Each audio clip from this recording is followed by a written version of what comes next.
Hollywood is a place where one day you're a legend, and the next day, people don't even remember your name. And if there's one person whose life truly reflects that brutal truth, it's Ben Affleck.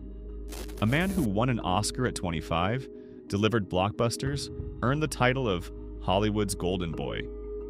And then, in the blink of an eye, came crashing down so hard that the industry started saying, Ben Affleck is over. But just when everyone thought he was done, Ben put on the Batman suit and shut everyone up.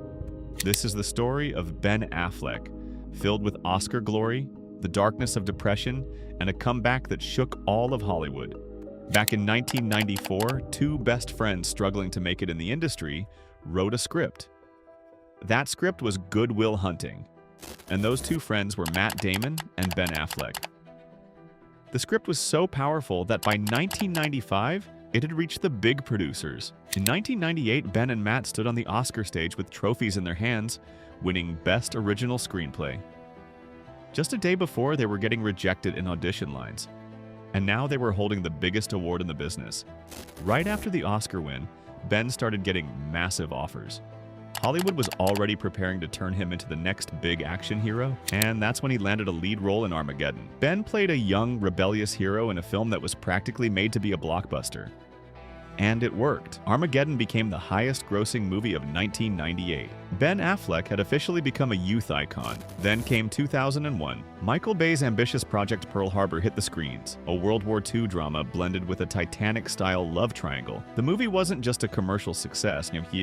It cemented Ben's status as Hollywood's new golden boy. Ben had everything people only dream about. And then, love entered the picture. During the filming of Geely in 2001, Ben met Jennifer Lopez. At first, they were just co-stars, but sparks flew fast, and suddenly the media had a new obsession: Bennifer. Their relationship wasn't just another love story. It became the biggest celebrity romance of the 2000s. The hype was so intense, Giggly was declared a hit even before release. Meanwhile, Spider-Man starring Tobey Maguire had just become a sensation. Seeing the success, Marvel decided to move forward with Daredevil. And who did they cast in the lead? Ben Affleck. Ben had always been a Daredevil fan, so getting this role was a dream come true. He trained like never before. Martial arts, stick fighting, even blindness training. But when the movie finally released, it didn't really land. It wasn't a total flop. The film made $175 million worldwide on a $78 million budget. Still, critics weren't kind. They found the story predictable, the action average, and the tone all over the place. Ben was so disheartened, he swore he'd never do another superhero film again. And then came the real crash. After Daredevil, everyone had high hopes for Giggly because of the real-life romance hype. But the film turned out to be such a disaster, it still counted among the biggest flops in Hollywood history. Made on a $75 million budget, it barely made anything at the box office. Late-night shows, comedians, even newspapers, everyone turned Giggly into a joke. And sadly, it wasn't just the film that was mocked. Ben and Jennifer's public image took a serious hit too. At one time, people loved them, but soon they became the most cringed couple in Hollywood. The trolling over the film Giggly and the non-stop media attention took its toll. In 2004, Jennifer Lopez walked away from Ben Affleck, leaving him broken. And that was just the beginning. One flop after another, Paycheck, Jersey Girl, Surviving Christmas, his career was falling apart. The public mocked him, his relationships collapsed, and all of it pushed Ben deeper into alcohol.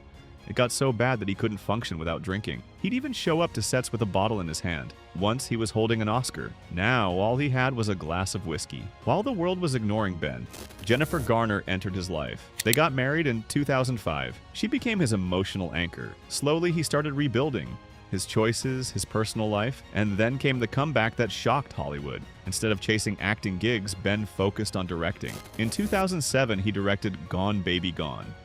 It was a critical success. Then, in 2010, The Town, an even bigger hit. But his biggest triumph came in 2012 with Argo. The film won the Oscar for Best Picture. Ben Affleck was finally back on top. But in 2013, Warner Bros. Made a move that shook fans everywhere. Ben Affleck would be the new Batman. Ben thought people would be excited. Instead, fans erupted with hate. He couldn't even handle Daredevil. How will he be Batman? They said. Ben knew there was only one way to shut the critics up: transform completely. He trained like a beast. His body weight went up to 225 pounds. He did brutal MMA workouts to make every fight scene feel real. He used the pain from his personal life to step into the mindset of a broken, rage-filled Batman. And when Batman v Superman hit the screens, people were stunned. Affleck's Batman was intimidating, raw, and powerful. Even those who mocked him started calling him the best Batman ever. Yes, the film's story got mixed reviews, but one thing was clear. Ben Affleck had crushed it in the role. Warner Bros. Offered him a solo Batman film. He began writing the script and was ready to direct it himself.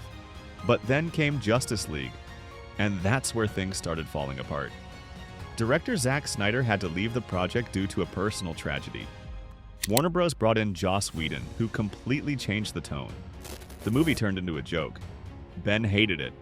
Reshoots, script rewrites, constant studio interference.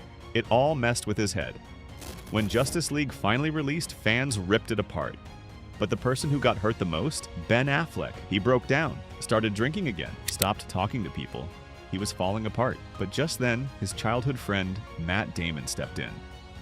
Matt reminded him that his mental health mattered more than Batman. In 2019, Ben officially walked away from the solo Batman film and checked into rehab. In an interview, he admitted, "I was so deep in depression. If I had continued playing Batman, it could have killed me." But that wasn't the end. Right after rehab, Ben starred in The Way Back, playing an alcoholic basketball coach, a role that mirrored his own life. His performance was raw and real. Critics couldn't help but praise him.